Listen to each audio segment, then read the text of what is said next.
Hey everyone, I'd like to welcome you to another episode of 1 Minute Synthesizer Reviews. On this episode, I've come out to Sequoia National Park in search of the not-so-elusive Moog Sub 37. There's no power out here, so the synth will remain silent, but if you listen real quiet and stay real still, you can hear the echoes and cries of all the other synths that have come and gone to be replaced by the mighty Moog Sub 37.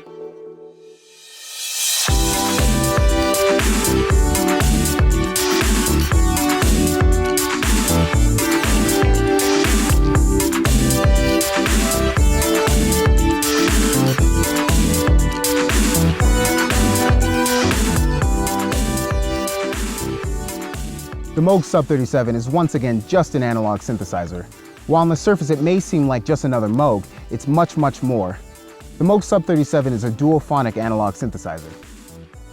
2 oscillators with continuously variable wave shapes, 1 square wave sub-oscillator, 1 analog noise generator, and an external input for processing other sounds.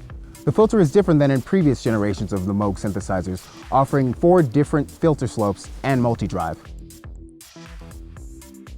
There are now 2 modulation buses offering a plethora of different waveforms and routing options.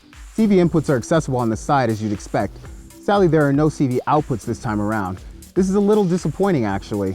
I'd have loved to use them in conjunction with my Moog Mother 32. The envelope section is really a treat on the Sub 37. Looping, re-triggering, latch, reset, it's all there. As a previous owner of the Little Fatty and Voyager, I'd like to personally say that Moog hit it out of the park with this synth. While some might say that the sound is unlike previous Moog synths, not as round, biting, warm, or alive as, say, the Mini Moog, I say to those people, your mother. As a keyboardist and synth enthusiast, I have owned more modern and vintage synthesizers than most people own in a lifetime.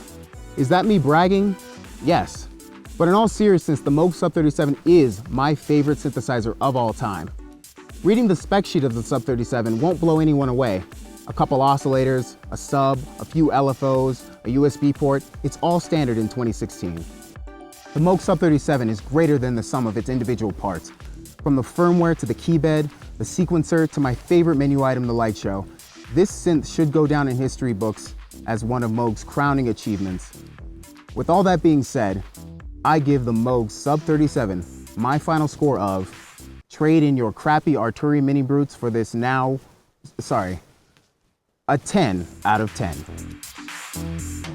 Don't take my word for it. The synth speaks for itself.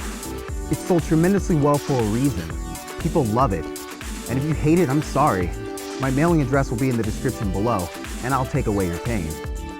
If there is one synth I've never thought of selling, it is this one. The look and feel is that of something much, much more than the number on the price tag.